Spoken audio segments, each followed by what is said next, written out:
Hello everyone, welcome to exam 101।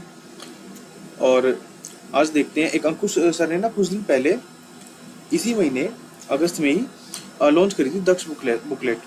वो आपके सामने है और क्वेश्चंस बहुत बढ़िया हैं इसके, मैंने खुद करके देखे हैं।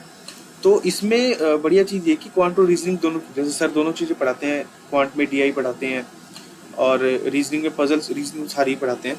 तो इन्होंने मिक्स करके उसकी बुकलेट लॉन्च करी है और प्रैक्टिस के लिए बहुत बढ़िया है स्टूडेंट्स के लिए। तो मैंने सोचा कि इसका सॉल्यूशन कहीं नहीं है तो यहीं से शुरू करूं और मैं कोशिश करूंगा दक्ष बुकलेट का ही सॉल्यूशन आपको दूं।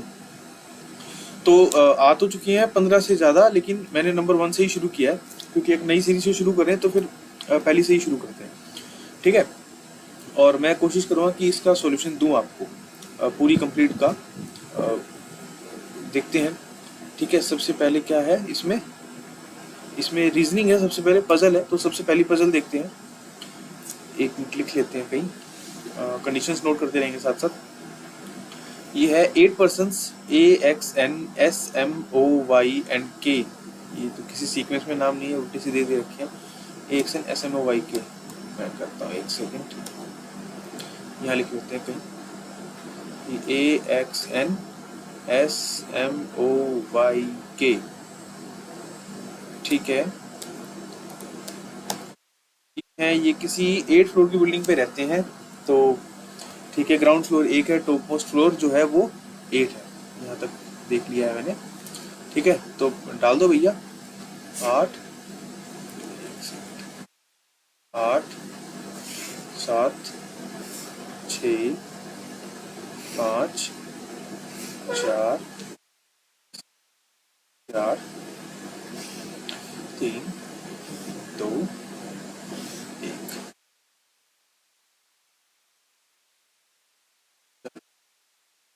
ठीक है। A does not live on odd number floor, तो ए इवन पे रहता है, लिख देते हैं ए इवन पे रहेगा। उसको कह रहा है number of people living between X and N is same as number of people living between N and M. ये बहुत बढ़िया कंडीशन है। देखो वो कह रहा है कि एक्स और एन के बीच में जितने आदमी हैं वो एन और एम के बीच में है। देखो इसको इस तरह से देखो, एक्स और एन के बीच में जितने आदमी हैं उतने एन और एम के हैं, यानी कि एन बिल्कुल बीच में आएगा। अगर इधर एक है तो इधर एक होगा, इधर 2 आदमी बैठे तो इधर 2 आदमी बैठे होंगे, समझ गए ना। तो ये कंडीशन इस तरह की है, एन बिल्कुल बीच में है। O lives on odd number floor but above M, M के ऊपर रहेगा ओ, एम के ऊपर रहेगा ओ, और ये ओड नंबर फ्लोर पे रहेगा, ठीक है। X lives above N but not immediately above N. अब ये x और n, अब हमें पता नहीं था ना कौन सा ऊपर है, तो इसने कह दिया x लिव अबव n, यानी कि x के नीचे n आएगा, n के नीचे m आएगा, और इमीडिएटली नहीं आ सकते, बिल्कुल ऐसे तुरंत बाद में नहीं आ सकते। तो ये जो एक्स्ट्रा चीज है ना, ये काट देता हूं मैं ना, ओके, ठीक है। But not immediately above, okay, x above n, तो x अबव n ही लिखा है। और s live above 3rd floor but does not live on odd number floor. तो इसका मतलब ये है कि s जो है वो 3rd के ऊपर रहेगा लेकिन इवन पे रहेगा, तो 4 पे 6 पे और 8 पे रह सकता है, ठीक है। n lives above a, n जो है वो a के ऊपर रहेगा, तो यहाँ लिख देते हैं कि भाई a से ऊपर रहेगा n, but not immediately, not immediately, immediately नहीं है तो ये लिख दिया, बिल्कुल ए के पास नहीं बैठेगा, हो गया, ये छोड़ दिया। y lives immediately below s, जो s है, s है, s के तुरंत नीचे y आएगा, ठीक है। ये एक साथ रहेंगे, बिल्कुल तुरंत नीचे आएगा इसके साथ, ठीक है, ओके। तो इसमें कुछ ऐसे पॉइंट तो दिया नहीं जहां से शुरू कर सकते हैं कि भाई n 3rd फ्लोर पे है, या कुछ भी डायरेक्ट दिया, ऐसा तो कुछ भी नहीं है। अभी हमारी इमेजिनेशन पे छोड़ दिया किन किन के बीच में एक आदमी बैठेगा या 2 आदमी बैठेंगे। अच्छा एक बात बताओ, इनके बीच में 3 आदमी बैठ सकते हैं कि 3 आदमी इधर और 3 आदमी इधर? वो नहीं बैठ सकते, क्योंकि 3 इधर और 3 इधर, 6 और 3 ये हैं, 9 हो जाएंगे, और टोटल हमारे पास फ्लोर 8 है। अच्छा, 0 भी नहीं बैठ सकते, यानी कि डायरेक्ट ऐसे भी नहीं बैठ सकते कि भाई इधर x आ गया तुरंत नीचे n आ गया, तुरंत नीचे m आ गया। ऐसा भी इसने पहले ही मना कर दिया कि भाई x के तुरंत नीचे n नहीं बैठेगा या n के तुरंत ऊपर x नहीं बैठेगा। तो केस 2 ही है कि भाई या तो m हो, m से 2 छोड़ के n, 2 छोड़ के x, या एम एम से एक छोड़ के एन और एक छोड़ के एक्स, दो ही केस बनेंगे ना। तो अच्छा दो से है, एक काम करते हैं, थोड़ा केस बनाने पड़ेंगे, देखो बनाते हैं। एस और वाई, एस के साथ आएगा वाई, और एस 4 पे 6 पे 8 पे आ सकता है। तो मैं मान लिया एस यहाँ पे भी है, ठीक है, एस यहाँ पे और एस यहाँ पे। अगर प्री में बनानी हो तो भाई इस तरह कर लिया करो, मैं खुद ऐसे ही करता हूँ प्री में ज़्यादातर मेरे।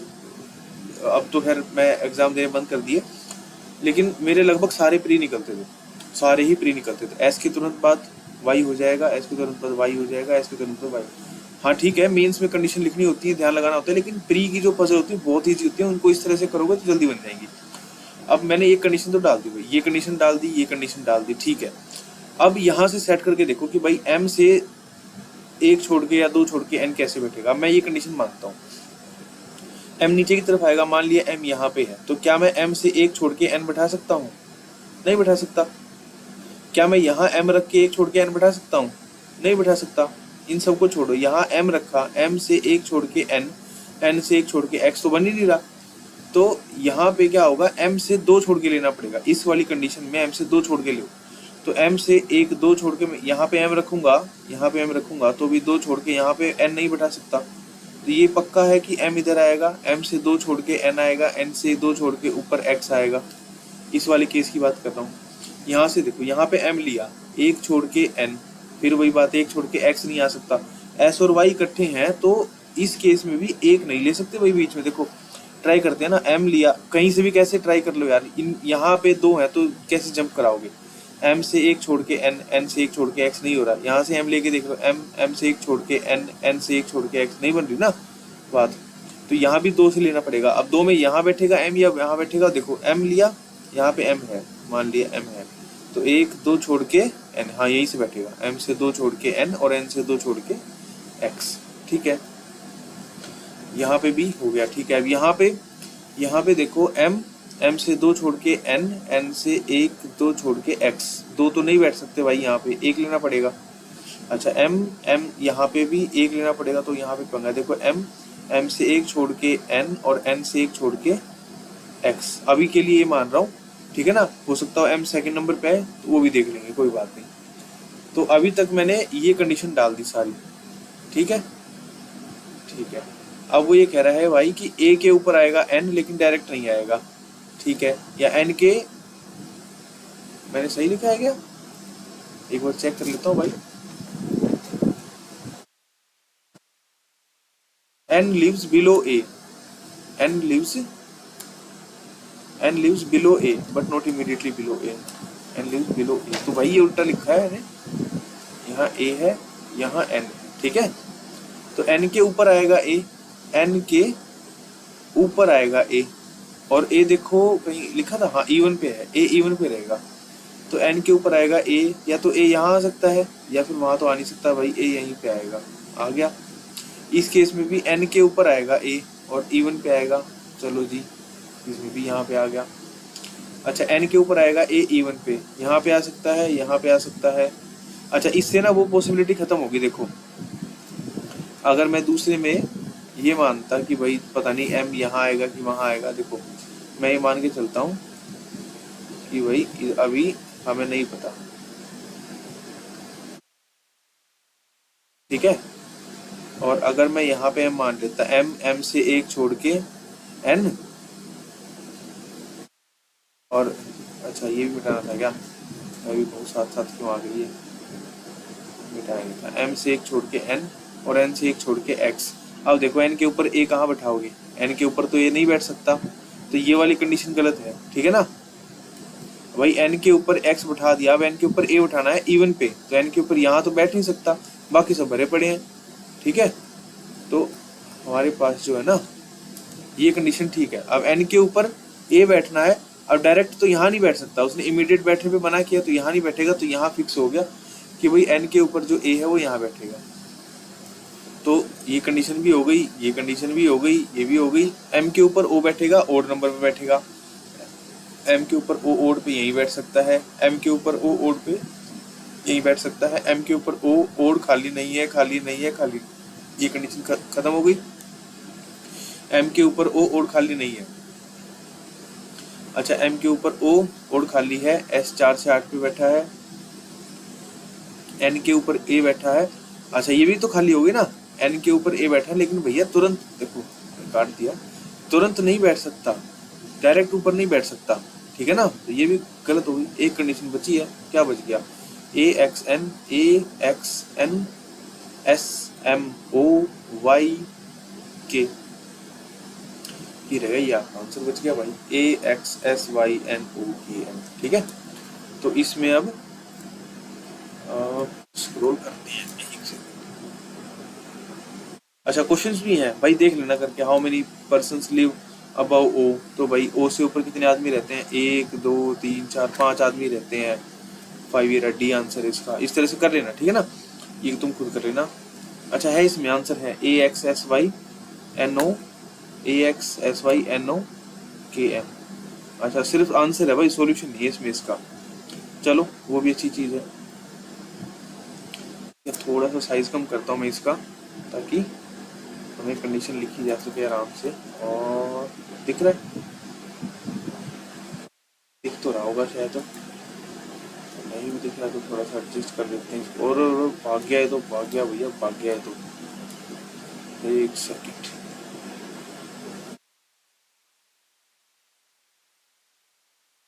चले यार बस, ठीक है ना, चलो ठीक है। तो एक बार ये, अब ये सेकंड क्वेश्चन है, सेकंड पजल, ये करते हैं। अब तब तक आपको कोई कंडीशन वगैरह नोट करनी है तो कर लो, ओके। तो ये कह रहा है कि 8 people MNOPQRST are sitting a rectangular table such that 4 of them are sitting at different corners of the table and rest are sitting in the middle of the different side of the table। ठीक है, rectangular है। अब देखो भाई, मैं तो एक second इसको खत्म कर दूं। मैंने तो भाई अपनी जब मैं अपनी प्रिपरेशन करता था तो थ्रेड मेथड ही मैंने सीख लिया था। थ्रेड मेथड जो है उसमें क्या होता है कि जैसे अगर आपके पास एक रेक्टेंगुलर है, एक बॉक्स है, तो इसको आप मान लो यहाँ से काट दो, कहीं से भी काट दो यार, काट के इस हिस्से को उठा के इधर फेंक दो और इस हिस्से को उठा के इधर फेंक दो, तो ये पूरा लंबा धागा बन जाएगा। इसमें अब आपको 8 आदमी बैठाने, 1 2 3 4, ऐसे 1 2 3 4 इस तरह से बैठाने आपको। अब ऐसे करने में भाई मैं तो कम ही करें ऐसे, तो मैं ज़्यादातर इसी तरह से कर लेता था, तो मैं आपको इसी तरह से सिखा रहा हूँ। क्या है अब, क्यों बार बार तो भाई कोई मार्कर से बटन दब गया। 1 2 3 4 5 6 7 8, ठीक है, इसको हटाते हैं, इसका काम नहीं है, ठीक है। मैं बना के आपको बाद में दिखा दूंगा, ठीक है ना, जब बन जाएगा ना पूरा क्वेश्चन, उसके बाद मैं आपको एक बार इसमें बना के दिखा दूंगा, ठीक है। इसे तो उठा लो भाई, ठीक है। अब ठीक है, अब अच्छा, वो कह रहा है कि इसमें 4 कॉर्नर पे होंगे, पिछली बात है 8 आदमी है तो 4 कॉर्नर पे बैठे हैं। तो एक काम करता हूँ, जो कॉर्नर पे बैठे हैं ना उनको ऐसे रेड रेड से मार्क कर दो, ठीक है। अब एक एक छोड़ के क्यों है, क्योंकि भाई एक कॉर्नर पे है, एक बीच में बैठा है, एक कॉर्नर पे एक बीच में, तो जिन पे रेड मार्क है ना वो कॉर्नर वाले हैं, ठीक है। ऐसे लिख दिया रेड से, अरे ना ही लिखो तो अच्छा, इतनी गंदी राइटिंग लिखने से तो बढ़िया। ये कॉर्नर कॉर्नर लिखा रेड कलर में तो समझ जाए, ठीक है, ठीक है। अब वो कह रहा है कि Q seats immediate right of N, कि भाई जो N होगा उसके इमीडिएट राइट पे बैठेगा Q, ठीक है। Both Q and N are either facing the centre of the table और facing the centre of the table है, ठीक है। लैंग्वेज का फर्क है, मतलब हम समझ गए ना कि भाई बोथ Q और N जो है वो सेम डायरेक्शन में है, ठीक है। तो यहाँ लिख लेते हैं कि भाई सेम डायरेक्शन इन दोनों की, या तो इनका लिखने का मतलब होगा कि सेंटर ऑफ द टेबल और outside the table, outside the centre, away from the centre, कुछ इस तरह से। R is facing the centre of the table, जो आर है वो इनसाइड फेस कर रहा है, ठीक है। T sits immediate right of R, जो आर है उसके इमीडिएट राइट पे टी बैठा है, ठीक है। Right of R. O is sitting opposite to N and only one of them is facing the centre of the table. तो एक चीज तो हमें पता होगी कि भाई O और N जो है ना, वो अपोजिट डायरेक्शन है, अपोजिट नहीं बैठे हैं, मतलब इसमें तो बैठे हैं, इस केस में तो बैठे हैं भाई। O is sitting opposite to N, तो इसको कैसे लिखेंगे कि ओ और बीच में 1 2 3 आदमी छोड़ के एन। ठीक है, तो मैं फटाफट बता देता हूँ। 1 2 3 4 5 6 7 8। अगर ये आदमी है इसके अपोजिट में ये बैठेगा तो इसके बीच में कितने आदमी हुए, या तो इधर से गिनो या इधर से 3 आएंगे। ये आदमी है या आमने सामने बैठे, इनके बीच में इधर से गिनो या इधर से 3 आदमी होते हैं, तो अपोजिट में हमेशा 3 आदमी बैठते हैं। ठीक है, हो गया। और इन दोनों में से कोई एक होगा जो सेंटर की तरफ देख रहा है, इनकी दोनों की अपोजिट डायरेक्शन है। Both T and S are either facing the centre of the table और facing the centre of the table. यार ये कह रहा है कि भाई कि टी और R both T and S, T और एस की सेम डायरेक्शन है, यही लिख देते हैं सेम डायरेक्शन के साथ, टी और एस की भी सेम डायरेक्शन है भैया। ठीक है, ये इसी की टी और एस की same direction. Only one of S and R is facing the centre of the table. अब वो एस और आर अपोजिट डायरेक्शन है, अपोजिट नहीं बैठे, अपोजिट डायरेक्शन लिख रहा हूँ खाली। ठीक है ना, ओ एन एस की अपोजिट डायरेक्शन है, एस आर अपोजिट डायरेक्शन है, टी एस की सेम डायरेक्शन है, एन क्यू की सेम डायरेक्शन है, लेकिन साथ में एरो है, मतलब एन के तुरंत राइट में क्यू बैठा है। ओ से 3 छोड़ के एन है, यानी कि ये अपोजिट बैठे हैं। ठीक है, R does not only one of S R is facing. ठीक है, एस आर का लिख दिया। R does not sit opposite to S. अब डज नॉट सिट अपोजिट का मतलब है कि भाई ये एस है, ऐसे 1 2 3 छोड़ के ना ये जो पोजीशन है यहाँ आर नहीं आ सकता। ठीक है, M sit second to right of P, M sit second to right of P, तो भाई पी है, पी का फर्स्ट सेकंड राइट पे हो गया एम। ठीक है, and P sit at one of the corners, तो जो पी है वो कॉर्नर पे बैठेगा, तो अपने पी पे ये लगा देते हैं बस, अब समझ जाना तुम, लाल बिंदी लगा दी हमने पी पे। ठीक है, P sit one of the corners. O sit immediate left of M, O sit immediate left of M, जो एम है एम के इमीडिएट लेफ्ट पे यहाँ बना दूं? नहीं भाई, उसने बताया नहीं ना कि डायरेक्शन एम की किधर है, हो सकता है एम की डायरेक्शन इधर और इधर बैठा ना हो, तो अलग से लिखेंगे कि O sits immediate left of M.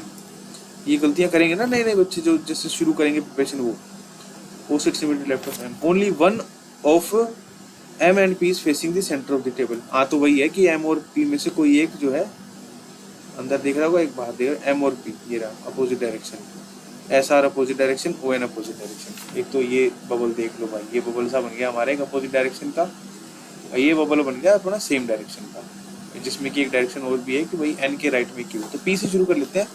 P हमें बता तो दिया कि भाई पी यहाँ बैठेगा और पी बैठेगा पी के राइट में, तो मैं ये मान लेता हूँ कि भाई क्या करेगा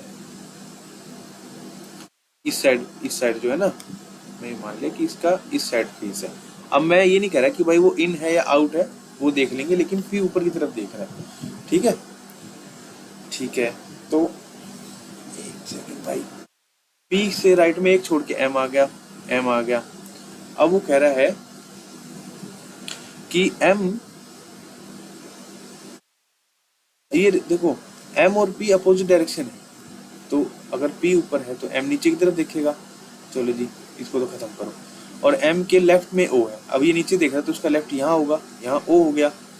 ठीक है, ओ से 3 छोड़ के एन बैठा है, तो उसे 1 2 3 छोड़ के यहाँ पे एन बैठा दो। ओ और एन, अब ये भी खत्म होगा भाई, चलो निकलते जाओ साथ साथ। अच्छा, ओ हो गया, अब ये भी हो गया, पी से एक छोड़ के एम भी हो गया, एम ओ भी हो गया। एन के राइट में क्यू आएगा, देखो एन के राइट में क्यू है, एन के राइट में, एन के यहाँ तो क्यू आ नहीं सकता, एन के इधर क्यू बैठेगा, एन के राइट में बैठेगा, तो यानी कि ऐसे मूव करेगा, तभी तो इस तरफ राइट होगा।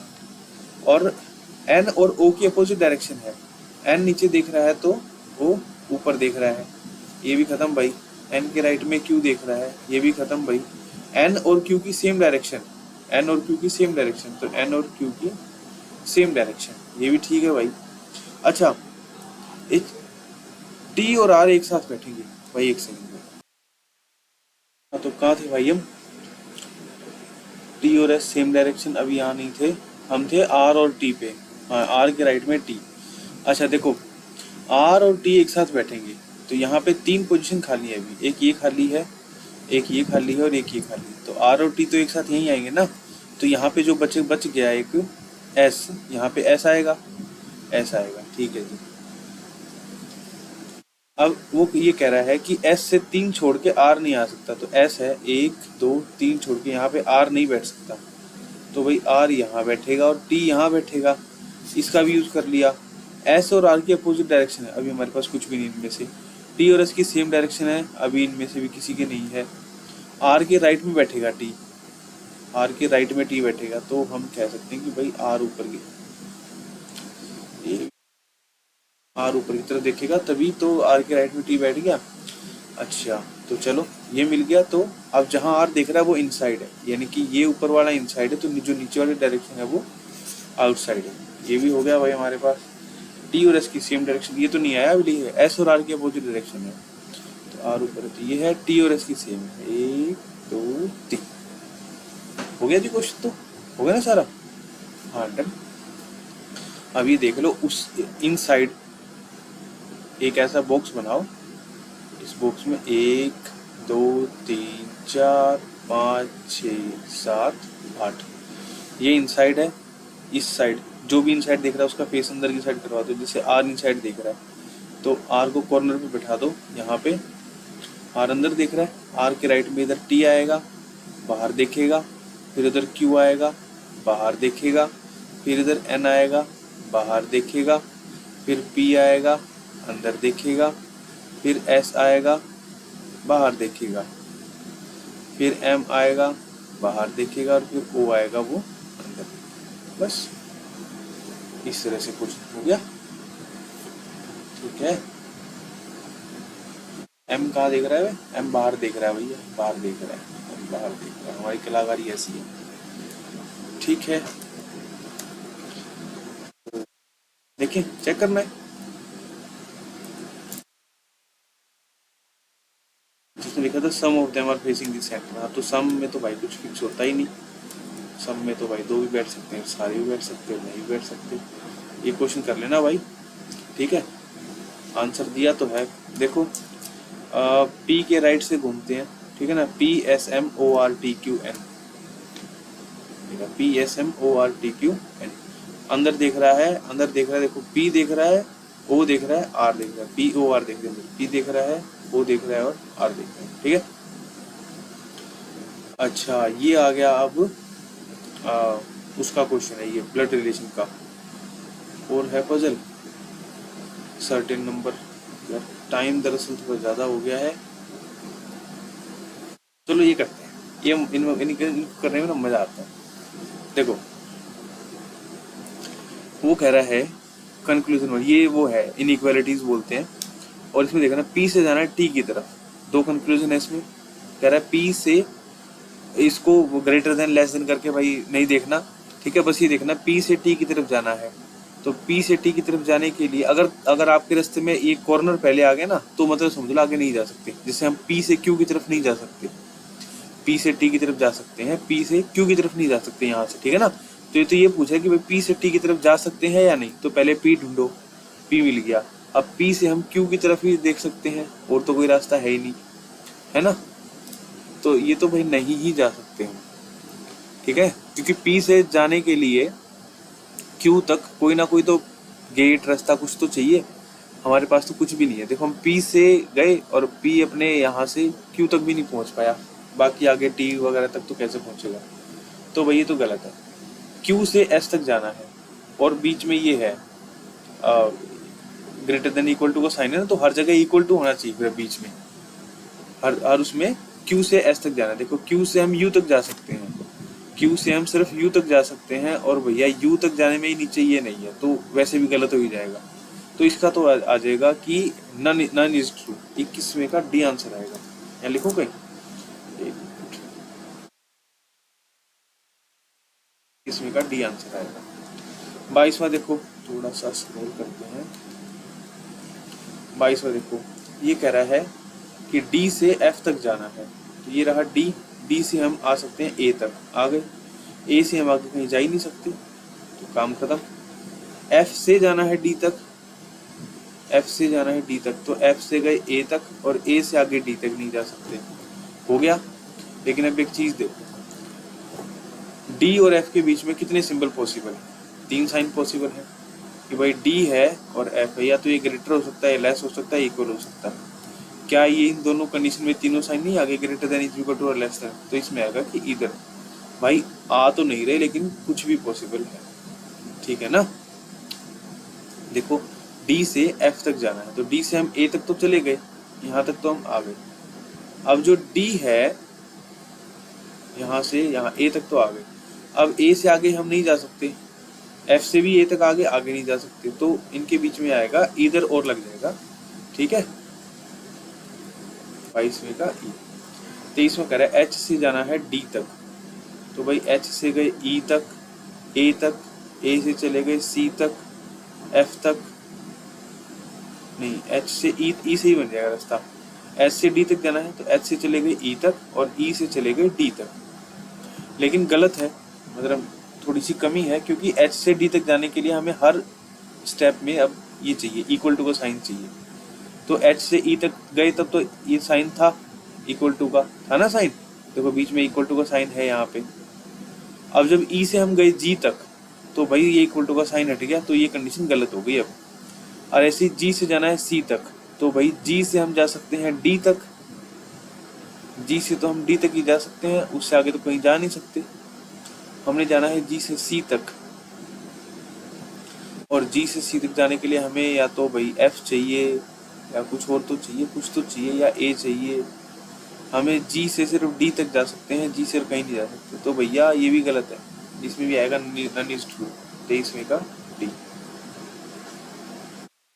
ठीक है। 24वां, अब वो कह रहा है एस से के तक जाना है और ये भी एस से के तक है, तो कुछ ना कुछ कांड होगा। देखो एस से गए आर तक, आर से गए क्यू तक, क्यू से गए के तक, रास्ता तो ठीक है भाई। देखो यहाँ भी एस से आर तक भी जा सकते हैं, आर और क्यू तो एक ही बात है, क्यू से भी के तक जा सकते हैं।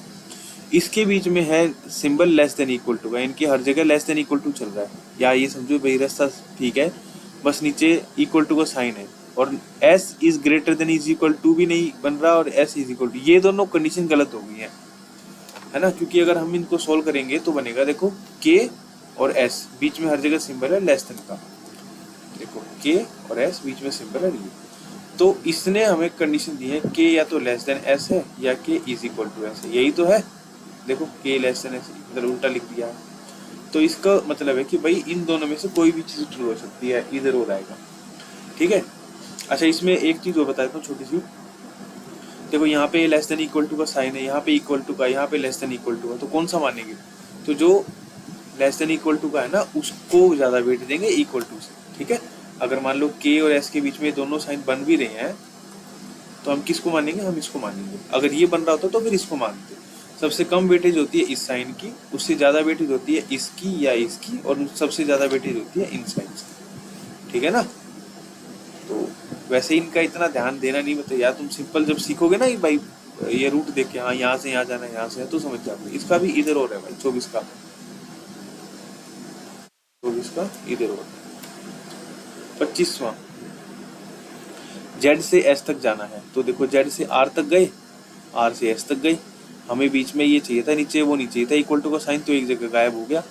अब गायब होने का मतलब क्या है यार, कि एक तो साइन ये है और एक सिंबल ये है, तो ज्यादा वेटेज किसकी है, इस वाले की साइन की है, अभी बताया पीछे।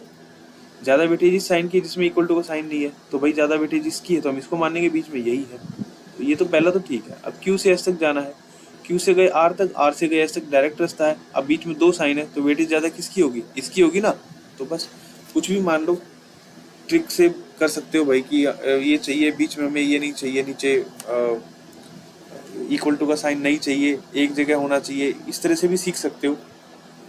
लेकिन अब सिंपल देखो, क्यू से आर तक गए, आर से एस तक गए, ठीक है, दो साइन है, दोनों में वेटेज ज्यादा इसकी है, यहाँ पे भी यही है, दोनों ट्रू है, बोथ फॉलो। 25 का डी, ठीक है। देखते हैं भैया D E B, D E B, okay. एक और पजल है यार, ये बढ़िया है, बढ़िया बुकलेट है। 30 क्वेश्चन है, देखो होने तो चाहिए 35,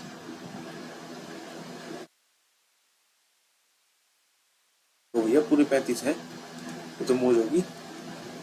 एक काम करते हैं, खाली एक सेट रीजनिंग का कर लेते हैं। वैसे मैं सोच रहा था टाइम ज़्यादा हो गया, देखो एक बार 2:30 बजे है भाई, रात के, दिन के नहीं, रात के। ठीक है चलो करते हैं, कोई बात नहीं। पजल हमने कर ली थी, ये भी कर ली थी, ये कहाँ कर ली थी? हाँ टेबल वाली तो है, कर ली है तो ठीक है। 10 के बाद एक बार चलो, there are 8 members A B C D E F G H in a family. ठीक है, इसको क्लियर करते हैं, इरेज करते हैं। There are 8 members A B C D E F G H in a family. F is brother of E, F is brother of E. ठीक है, तो भाई जो पहली बार सीख रहे हैं कोई बात नहीं, मैं डायरेक्ट ही करूंगा। मैं बेसिक से पहले अलग से बेसिक की न्यू क्लास नहीं था, डायरेक्ट क्वेश्चन सोल्व करते करते ही आप सीखोगे। ठीक है, वो कह रहा है कि एफ इज ब्रदर ऑफ ई, तो जो ब्रदर है, जो मेल है, उसको हम ऐसा साइन दे देते हैं। एफ ब्रदर है ई का, ई का हमें जेंडर पता है नहीं पता, ई सिस्टर भी हो सकती है।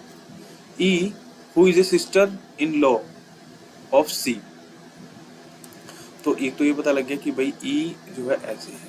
ठीक है, ई फीमेल। अब वो कह रहा है ई सिस्टर इन लॉ है सी की। अब सिस्टर इन लॉ का मतलब क्या होता है? सिस्टर इन लॉ होती है भाई या तो सी की, जैसे एक तो यही मान सकते हैं भाई कि इसकी वाइफ है वो सी है, वाइफ का सिंबल ऐसे समझ गए ना। तो मैं एक बार मैंने बोला वाइफ का सिंबल यूज किया तो समझ जाओगे भाई ये वाइफ का सिंबल है।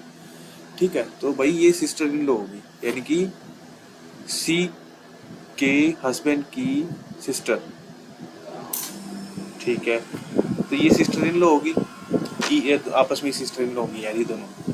ठीक है, और कोई केस हो सकता है जिसमें सी सिस्टर इन लॉ बन सकती है ई की, E sister in law of C, E sister in law of C. नहीं, और तो केस नहीं लग रहा, देखते हैं चलो कोई बात नहीं। अच्छा, अरे कहाँ गया भाई कर्सर, भाई कर्सर खो गया मेरा, रुको, मिल गया। D is grandson of A, A is father of B. तो भाई ए है, ए फादर है मतलब मेल है बी का। अब जनरेशन गैप ऐसे दिखाएंगे, A is father of B, D is grandson of A, A का भी ग्रैंडसन है डी। अब यार एक चीज सोचने वाली है, या तो बी का डायरेक्ट सन होगा डी, डी है ना, डी इज ग्रैंडसन, या हो सकता है इसकी किसी भाई का हो, भाई बहन का हो, इसकी कोई बहन है उसका मान ले हो। तो हम डायरेक्ट नहीं दिखा रहे, बस ये है कि भाई ये सबसे नीचे आएगा डी, ग्रैंडसन है। अच्छा ग्रैंडसन है तो इसका हमें जेंडर पता है। ठीक है, G is the only daughter of C, G is the only daughter of C, C की एक ओनली डॉटर है जी, ओनली डॉटर। अब अगर और कुछ आएगा तो वो क्या होगा, वो मेल होगा। Okay, G the only daughter of C, C is wife of F, C is wife of F. इसने कंफर्म भी कर दिया कि भाई यही केस है और कुछ नहीं है, C is wife of F. B is the son of H, B is son of H, B जो है ये सन है, एच का सन है, यानी कि भाई इसकी मम्मी का नाम है एच। ठीक है, सन of H. H is mother of F, H जो है वो एफ की भी मदर है, एफ की भी मदर है, यानी कि ये जो है ना ये यहाँ पे एफ इसका भाई या बहन है। और यहाँ से पता लग जाएगा, ये देखो यहाँ से पता लग रहा है कि भैया जो एफ है वो एक मेल है और इसकी एक वाइफ है जिसका नाम है सी, और एफ की बहन बी की बहन, मतलब एक ही बात है ना, एफ की बहन या भाई बहन है, तो समझ गए। ठीक है, अब एक बात देखो कि मैरिड कपल तो ये है, तो जो डी सन होगा इन्हीं का होगा ना, तो डी सन इन्हीं का है और इन्हीं की डॉटर है जी। हो गया, 2 4 5 6 8 8 की अरेंजमेंट हो गई पूरी। D is the only son of F, D is the only son of F, D only son है और जी ओनली डॉटर थी। हो गया, हमने जोड़ दिया, दोनों को कंबाइन कर दिया। अब तुम समझ जाओ, देख लो। How is H related to G, H कैसे रिलेटेड है जी से? तो भैया जी का ये रहा, जी का पापा, पापा की मम्मी, एच तो भैया उसकी दादी हो गई, यानी कि ग्रैंड मदर है। बी है 11 का, 11 का आंसर बी है जी। और देखो how is B related to G, how is B related to G, तो देखो भाई, जी का एफ पापा है, पापा का वाई तो अंकल होता है भाई, तो ये रहा अंकल सी, 12 का सी। ठीक है।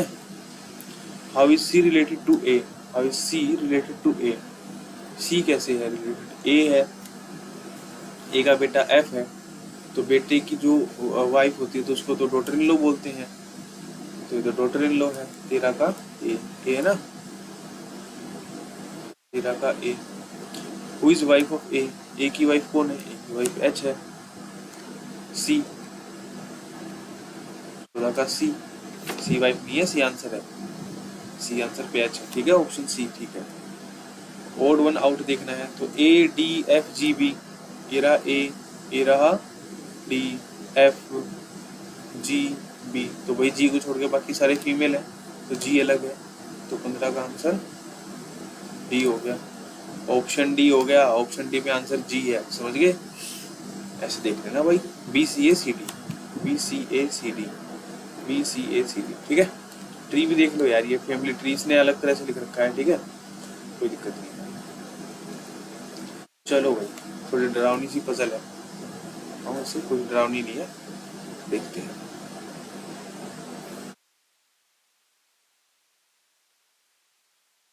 Certain number of people are sitting in a linear row.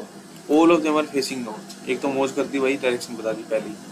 हम all of them are facing north का मतलब एक तो ये तो लीनियर रो है हमारी, और सारे इस तरफ फेस कर रहे हैं। ठीक है, maximum 23 people can sit in the row, तो हम लिख देते हैं भैया मैक्स 23 है इसमें। ये काम करते हैं, तो 23 बिठाने तो भाई इसको और आगे करते हैं, और इसको भी हम और आगे करते हैं।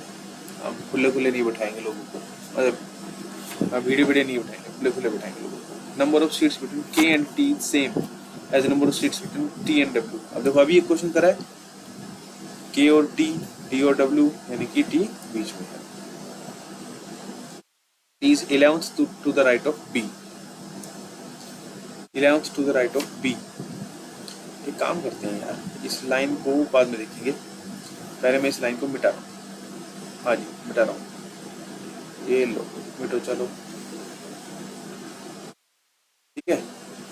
मैं ले रहा हूँ पेंसिल। क्या कह रहा है, T is 11th to the right of B. Direct करके देखते हैं, बी का 11th 1 2 3 4 5 6 7 8 9 10, बी का 11th राइट क्या था, टी, बीच में 10 आदमी छोड़ कर आगे टी। ठीक है, H is 5th to left of B, H is 5th to left of B, यानी कि बीच में 4 आदमी होंगे। ठीक है, B is 3rd to right of H। अब ये ऊपर देख रहा है, तो देखो 1 2, first right second right third right, B is 3rd to right of H। तो देखो B से एक छोड़ के B आ गया इधर, और B से 2 छोड़ के इधर H आ गया, 1 2 छोड़ के H आ गया। ठीक है ना, दोबारा देख लो, देखो डायरेक्शन सबके ऊपर है, तो क्या कर रहा है कि H is 5th to left of V का first second third fourth 5th left हो गया। और करे B 3rd राइट H से है, B H से 3rd राइट है, H से first right second right third right B हो गया। ठीक है, यहाँ तक हो गया। X is sitting to the left of H but not to the immediate left. X जो है H से इस तरफ आएगा X, लेकिन X और लेकिन डायरेक्ट यहाँ नहीं आएगा इसके पास। ठीक है, not immediate, is sitting to the immediate left of X। हाँ, लेकिन जो X है ना, X के इमीडिएट लेफ्ट पे A बैठा है, ये एक साथ है। ठीक है, there are 3 seat between Y and K, Y और K के बीच में 3 सीट है, तो K तो ये रहा,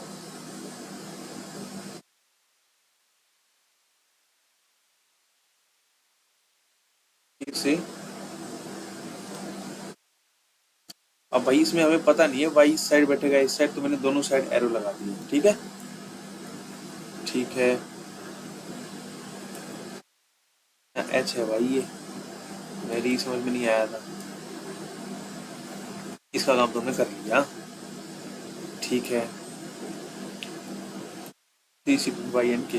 number of seat between K and G is twice number of seat between Y and के।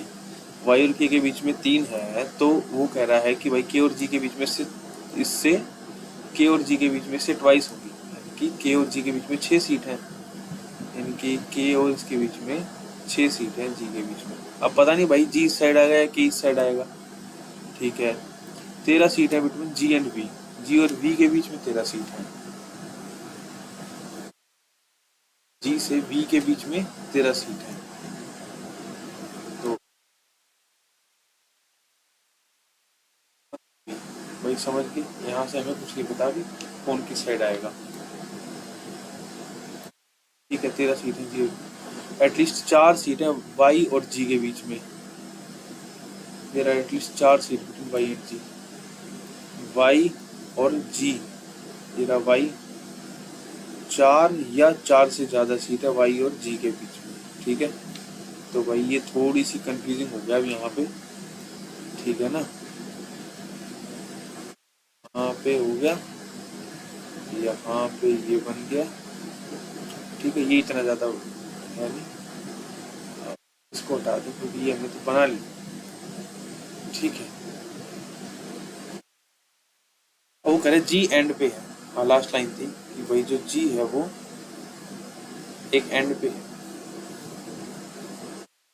जब जी एंड पे है तो एक काम करते हैं, चलो यहाँ बना के देख लेते हैं। देखो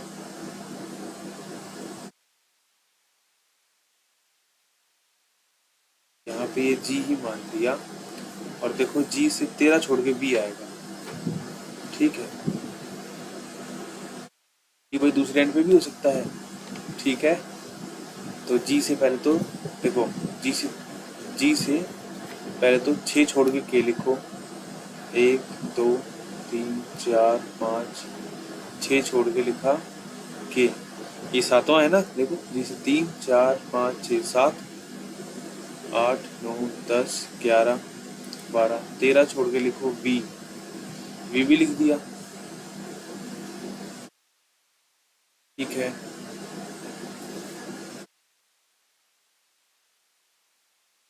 इसे 13 छोड़ के इधर देख सकते हैं, ये तो हमारे पास फिक्स है ना, ये वाली चीज तो हमारे पास फिक्स है। वी से 1 2 3 4 5 6 7 8 9।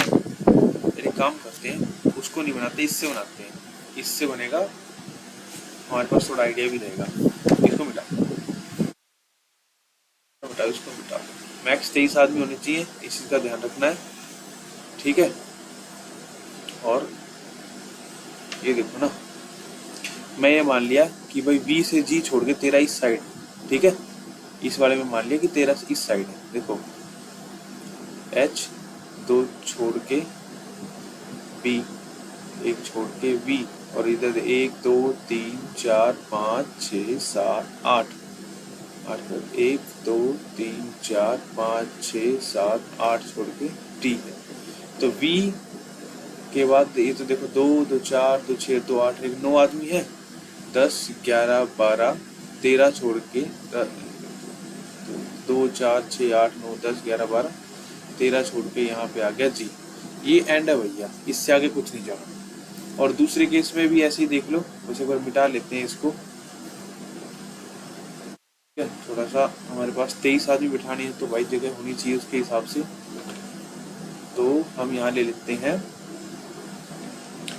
जी, जी से 13 छोड़ के भी बिठाना है ना, 1 2 3 4 5 6 7 8 9 10 11 12 13 छोड़ के बिठाया बी। अभी से 1 छोड़ के देखो इधर बी है, बी से 2 छोड़ के एच है। ठीक है ना, और बी से 1 2 3 4 5 6 7 8 छोड़ के टी है, 1 2 3 4 5 6 7 8 छोड़ के टी है। ठीक है,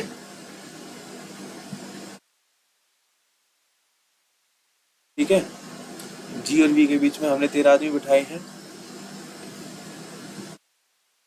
ठीक है, और बी और तो बी और जो भी है, मतलब ये ठीक है, इतना ठीक है हमारा। अब देखते हैं, के और जी के बीच में 6 आदमी होने चाहिए। तो जी है 1 2 3 4 5 6, जी इधर छोड़ के इधर आ जाएंगे के, इधर जी 2 4 5 6 छोड़ के इधर आ जाएगा के। हो गया। के और जी के बीच में 6 आदमी, ये भी कर दिया। जी और वी के बीच में 13 आदमी, ये भी कर दिया। के और वाई के बीच में 3 आदमी होना चाहिए, ठीक है। के और वाई के बीच में 3 आदमी होना चाहिए। तो के से देखो 1 2 3 छोड़ के इधर वाई डाल सकते हैं, या फिर 1 2 3 छोड़ के इधर वाई डाल सकते हैं। ऐसे के से 3 छोड़ के वाई इधर डाल सकते हैं, या 1 2 3 छोड़ के वाई इधर डाल सकते हैं, ठीक है। अच्छा ये देखो देखो देखो देखो, के से 1 छोड़ के टी, के टी और डब्ल्यू टी बीच में है। के से 1 छोड़ के टी, तो टी से 1 छोड़ के डब्ल्यू भी तो आएगा, आएगा ना। अब के से इतने सारे छोड़ के टी, और टी के बाद इतने सारे छोड़ के डब्ल्यू, देखो कितने हैं। पहले इतने आदमी गिनो कितने हैं। जी 1 2 3 4 5 6 7 8 9 10 11 12 13 14 15 16 17 18 19 20 21 22 23 24 तो पहले ही हो गए। तो ये कंडीशन तो गलत ही होगी हमारी, ठीक है ना। ये कंडीशन तो भैया गलत होगी हमारी, ये कंडीशन जो गलत होगी। तो अब ये देखो के टी डब्ल्यू वाली भी कर दी हमने, ठीक है। एच से लेफ्ट की तरफ जाना है एक्स, वहाँ ए भी मिलेगा। यहाँ टोटल कितने आदमी हुए हैं, 1 2 3 4 5 6 7 8 9 10 11 12 13 14 15 16 17 18 19 20 20 आदमी है, 20 है ना। 4 5 6 2 8 9 10 2 12 2 14 15 16 17 18 19 20 20 आदमी तो हो गए भैया, ठीक है। 20 हो गए। तो वो कह रहा है एच से 1 छोड़ के तो एक्स लेना पड़ेगा। यहाँ पे ये फिक्स नहीं है, यहाँ ध्यान रखना, यहाँ हो सकता है 1 और आ जाए, ठीक है। और x के बाद तो a हो जाएगा। तो 20 तो थे, 21 22 23 मैक्स 23 आदमी हो सकते हैं, तो बस ठीक है। ये भी एंड मिल गया, एंड तो हमको मिल गया, ठीक है। अब k से 3 छोड़ के y चाहिए, लेकिन जो y है और जो g है उनके बीच में 4 से ज्यादा होनी चाहिए। अब k से 1 2 3 छोड़ के यहाँ तो मैं y रख नहीं सकता, ठीक है। तो यहाँ से मेरे को कैसे रखना पड़ेगा, के से 3 छोड़ के वाई इस तरफ, 1 2 3 छोड़ के वाई रखना पड़ेगा भैया इस तरफ। वाई है, एक्स नहीं है। के से 3 छोड़ के वाई रख दिया, और वाई और जी के बीच में 4 से ज्यादा आदमी बैठ गए, बस मैक्स 23 भी सेट हो गया, ये भी सेट हो गया, ये भी सेट हो गया, ठीक है। कट गया, अच्छा ओके ओके ओके, लाता हूँ भाई, लाता हूँ सेंटर पे एक, अब ठीक है। ये भी कट गया, ये भी कट गया, ये भी हो गया, के से हो गया, सब हो गया। चेक करो, ए एक्स 1 छोड़ के एच,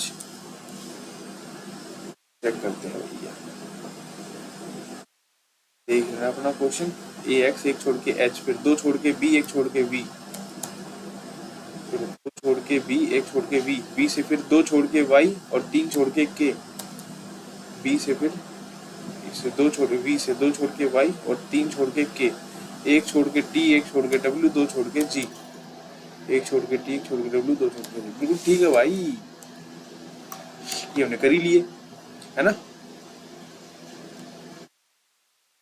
चलो भाई फिर तो ये करते हैं, सारा इरेज कर दिया। 8% P V Q S W R U and T were born on 4 और 28 of different month, January March July November. जनवरी का 4 28, मार्च का 4 28, जुलाई का 4 और 28, नवंबर का 4 और स्पेस तो दे भाई 28। अच्छा, नवंबर 30 दिन का होता है, जुलाई और अगस्त 31 दिन के होते हैं, मार्च 31 दिन का होता है, जनवरी 31 दिन का होता है। ये क्या था भाई, अब ठीक है, ठीक है। ईयर 99 से हमको कुछ नहीं मतलब, पी वी क्यू एस यहाँ लिख लेते हैं, चलो नाम पी वी क्यू एस, उसको डब्ल्यू आर यू और टी। अब ठीक है, चलो जी। Only 1 person was born between W and P, तो भैया डब्ल्यू और पी के बीच में एक, अब मैं ऐसे क्यों लिख रहा हूँ, क्योंकि भाई हमने अरेंज ऐसे ही करनी है, ठीक है, डब्ल्यू और पी के बीच में एक आदमी बैठा है। इस एरो का मतलब क्या है भाई, ऊपर नीचे कुछ भी हो सकता है। P was born immediately after R, R है, आर के तुरंत आफ्टर वी बोर्न हो गया। Q was born after V, और इस वी के बाद आएगा कहीं क्यू, ठीक है। S was born before P, S was born before P, P से तो ज्यादा ही बिफोर हो गया कुछ, ये तो पी से बिफोर एस आएगा, बट नॉट इमीडिएटली बिफोर, ये लो जी, यहाँ पे नहीं आएगा। Neither Q nor P was born in the same month, neither Q, क्या गया, नीदर क्यू, अरे ये था, neither Q nor P was born in the same month, Q और पी, तो यहाँ पे लिखना है सेम मंथ, नहीं आएगा।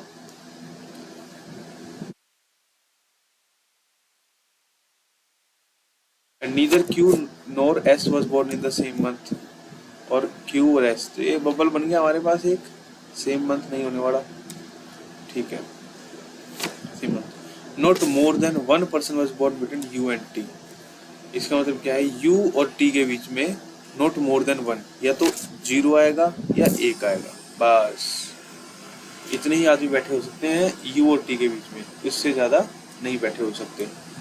Not more than one, U and T. T was born before U, तो भैया T was born before U, जो टी है टी के बाद यू आया है। W was born in a month having 28 days, 28 days,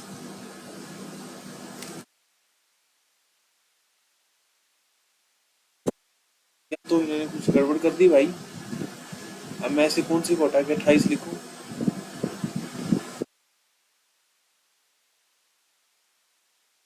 ये होगा कि भाई डब्ल्यू का जन्म 28 तारीख को हुआ है, भाई हम यही मान के चल सकते हैं फिलहाल तो, कि भाई डब्ल्यू का जन्म 28 तारीख को हुआ है, क्योंकि भाई 28 दिन वाला तो कुछ है नहीं, ठीक है ना,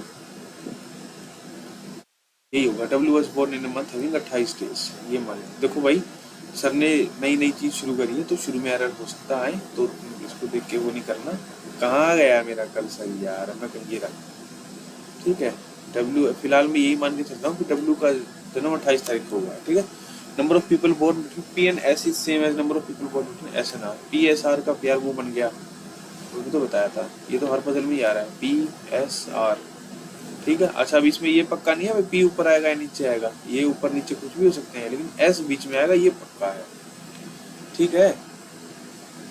तो कैसे करें, अच्छा देखो इसने बता दिया पी के ऊपर ऐसा आएगा, ठीक है, तो पी के ऊपर ऐसा आएगा, एस के ऊपर आ आएगा, इन दोनों को मर्ज करके एक बना देते हैं। देखो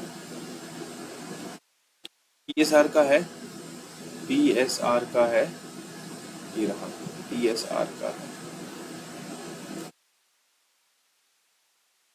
पी आएगा, पी के ऊपर एस आएगा, अरे यार इतनी इतनी जगह खराब करके, पी के ऊपर एस आएगा, एस के ऊपर आर आएगा, इमीडिएटली मना कर दिया इसने, ठीक है ना, इमीडिएटली नहीं आएगा।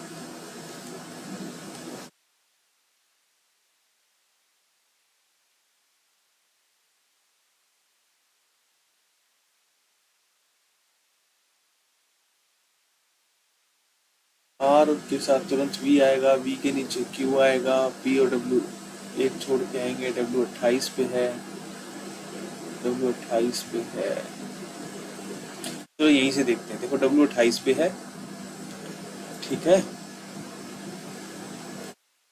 डब्ल्यू 28 पे है, तो डब्ल्यू यहाँ हो सकता है, पहले यहीं से मान कर लेते हैं, डब्ल्यू 28 पे, तो डब्ल्यू 28 पे है, तो डब्ल्यू से एक छोड़ के पी आएगा, डब्ल्यू से एक छोड़ के पी आ गया, पी के ऊपर ऐसा आएगा, एस के ऊपर आ आएगा, पी के ऊपर ऐसा आएगा, खत्म कहानी, क्योंकि भाई पी के ऊपर जो एस आएगा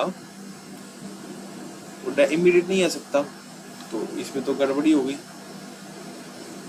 तो डब्ल्यू को यहाँ मान के देखते हैं, डब्ल्यू के ऊपर पी यहाँ नहीं मान सकते, एक छोड़ के पी, क्योंकि पी के ऊपर ऐसा आएगा, एस के ऊपर आर, तो डब्ल्यू से एक छोड़ के पी यहाँ मानते हैं, पी से 2 छोड़ के एस, और एस से 2 छोड़ के आर तो बन ही नहीं सकते, ये भी गड़बड़ हो गई ना, डब्ल्यू की वजह से सेट ही नहीं हो रहा, W है, W से 1 छोड़ के P यहाँ बैठाया, चलो P से 2 छोड़ के S, S से 2 छोड़ के R। फिलहाल के लिए हम इतना मान लेते हैं भाई कि चलो ठीक है, W 28 पे बैठाया, W से 1 छोड़ के P, P से 2 छोड़ के S, S से 2 छोड़ के R। R के तुरंत नीचे V आएगा जी भैया, R के तुरंत नीचे V, V के नीचे Q आएगा, V के नीचे या तो यहाँ Q आएगा या फिर यहाँ Q आएगा। वो कह रहा है Q और P सेम मंथ में मत लेना, तो Q यहीं पे ले लेंगे, ठीक है। और क्या रह गया, वो कह रहा है T के नीचे U आएगा। अब भाई ये देखो T और U जगह तो यही है, लेकिन कारण क्या हो गया, फर्क क्या हो गया कि T और U के बीच में गैप इतना सारा है, और वो कह रहा है गैप या तो 0 का होगा या 1 का होगा। तो ये भी कंडीशन गलत है, लेकिन गलत क्या है इसमें भाई, ऐसा भी तो हो सकता है हमने P नीचे जो लिया वो गलत ले लिया है ना। तो एक काम करके देखते हैं, W से 1 छोड़ के P, W से 1 छोड़ के P ऊपर की तरफ लेके देख लेते हैं। अब P के ऊपर फिर भाई S और R नहीं आएगा, तो अब तो ये गलत ही है, ये तो क्या ही बताऊं, गलत है फिर ये तो, ठीक है। अब W को रखो यहाँ, W से 1 छोड़ के P, P से 2 छोड़ के S, S से 2 छोड़ के यार ये भी से 1 छोड़ के S, S से 1 छोड़ के R, R के तुरंत नीचे V, V के नीचे कहीं Q जाएगा,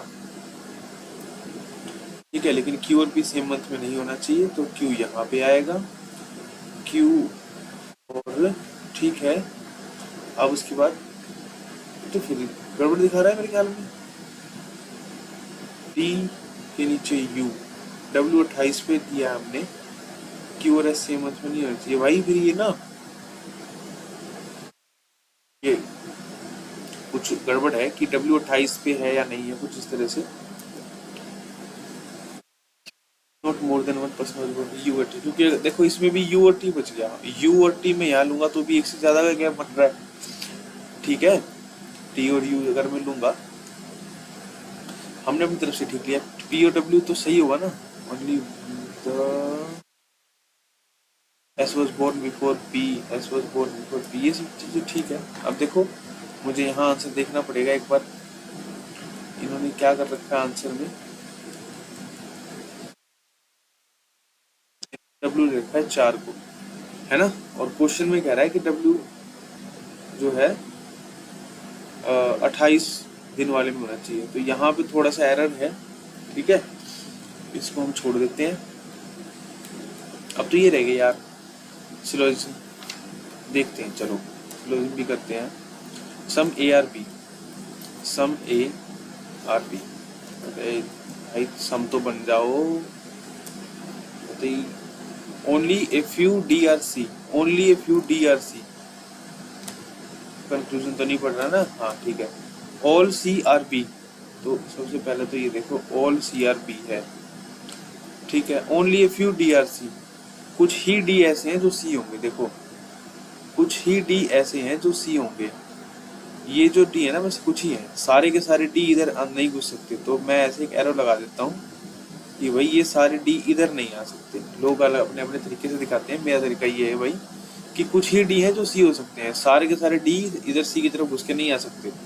तो अगर घुसेंगे तो ये C एरो से रोक देगा, बस इस तरह से समझ लो, ठीक है ना।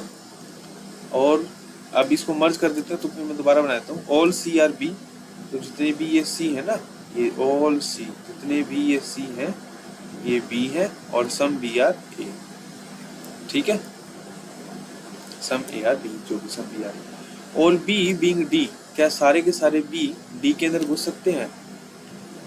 सारे के सारे B D के अंदर तो नहीं घुस सकते, या घुस सकते हैं,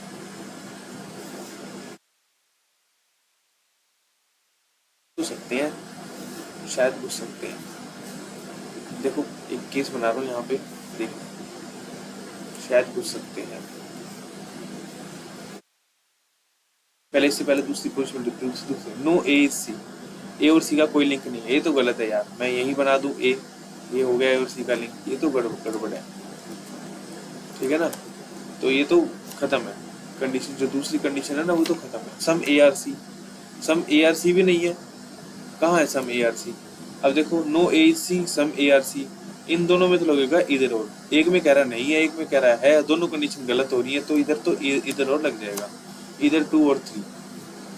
ठीक है, बताना है क्या है इसमें, क्या दे रखी स्टेटमेंट्स।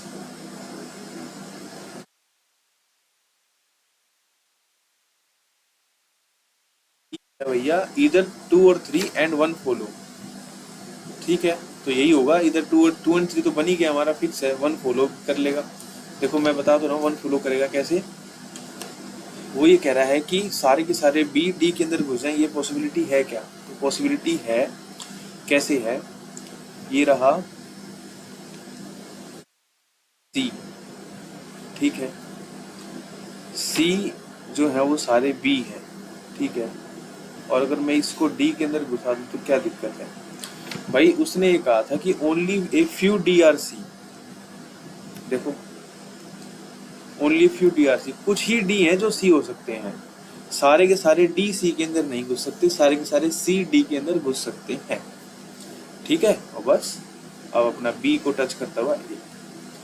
ठीक है, ये है मिनिमम ओवरलैपिंग डायग्राम, और ये है पॉसिबिलिटी, जो है जो पॉसिबिलिटी चेक करते हैं, तो उसमें हम हमने सिर्फ डायग्राम को चेंज करा है, जो उन्होंने कंडीशन दी है वो चेंज, वो नहीं तोड़ी कोई भी। सम ए आर बी, हाँ जी सम ए आर बी है, only a few D are C, कुछ ही डी है भाई, तो सिर्फ जितने ये सी डी के ऊपर आके बैठे इतने ही डी है सी, और ज्यादा नहीं है, all C are B all C. तो ये कंडीशन जो है कि 1 भी होगा और 2 और 3 वाला केस होगा। तो इसमें इन्होंने ई दिया है, ये 31 का ई यहाँ लिख लेते हैं, 31 का इरेजर लाओ भाई। देखते हैं, चलो अगला।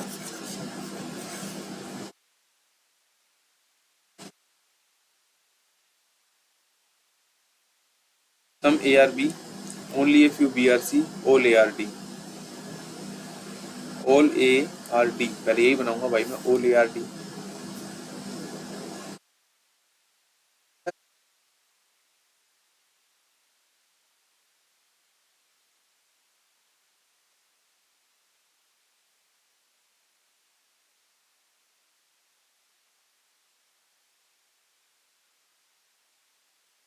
ऑल ए आर हो गया, ऑल ए आर डी। अब सम ए आर बी, तो some A are B, only a few B are C, कुछ ही बी ऐसे हैं जो सी हो सकते हैं, सारे के सारे बी सी नहीं हो सकते, और आएंगे तो इधर से ये सी एरो मार के भगा देंगे। ठीक है, all B can never be C, सभी के सभी बी सी नहीं हो सकते, यही तो मैं कह रहा हूँ, ओनली का मतलब यही होता है कि भाई सारे बी सी में नहीं आ सकते, तो ये तो ठीक है। सम ए आर सी, क्या कुछ ए सी है, देखो यहाँ देखने से तो नहीं लग रहा, तो नहीं है। सम D are B, some D are B, क्या कुछ डी बी, हाँ ये है, तो ए और 3, 1 और 3 फॉलो हो रही है। 1 और 3 का कहाँ है भाई, है इसमें कोई ऐसा, 1 एंड 3 फॉलो, डी आंसर आएगा भैया, डी।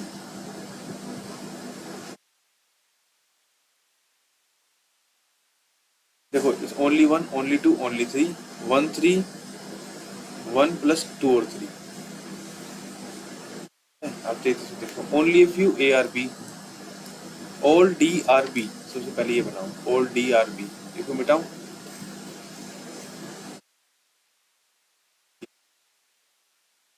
ऑल डी बी, इधर से मैं देखो बिल्कुल कम ओवरलैप कर रहा हूँ, क्योंकि पता नहीं कहाँ को क्या बनाना पड़ता है। Only a few A are B, कुछ ही ए हैं जो बी होंगे, ये लो जी, इतने से ही है, बाकी ए आएंगे तो भगा देंगे। And only few C are D, कुछ ही सी हैं जो डी होंगे, इससे ज्यादा सी आएंगे तो हम भगा देंगे। ठीक है, all D are B, all C can never be, सारे सी बी नहीं बन सकते। अब ये सारे सी बी नहीं बन सकते, ये क्या बात है, नहीं ये तो बन ही सकते। देखो ये मैंने बी छोटा सा बनाया था, इसी बी को मैं इतना बड़ा बना दूं, तो देखो अभी भी ऑल बी आर डी बन रहा है, all D are B, only few C are D, तो ये तो गलत है। ठीक है ना, ये कहना गलत है, ये तो है all C can never be, all C can never, ये तो गलत है। एक सही हुआ है। सॉरी एवरीवन, एक्चुअली लेट काफ़ी हो गई है ना, टाइम काफ़ी हो गया, मेरा बेटा उठ गया तो अब कंटिन्यू नहीं कर पाऊँगा। 2 क्वेश्चन बचे हैं आपके सिर्फ, ठीक है ना, ये कर लेना आप। और जो क्वांट का है वो हम दोबारा करेंगे, दूसरे सेशन में करेंगे, ठीक है। रीजनिंग का एक सेट हो गया और 2 क्वेश्चन है वो आप कर लेना। एक काम और करके देख सकते हैं, जो पजल है ना, जो हमने पजल करी है, जो हाँ नहीं हुई थी, ये जो लिखा था W was born in month having 28 days, शायद 30 डेज करें तो एक बार चेक करेंगे, ठीक है ना, शायद 30 डेज से एक बार करके देख लेना, मे भी हो जाए। ओके, मिलते हैं अगले सेशन में, थैंक यू।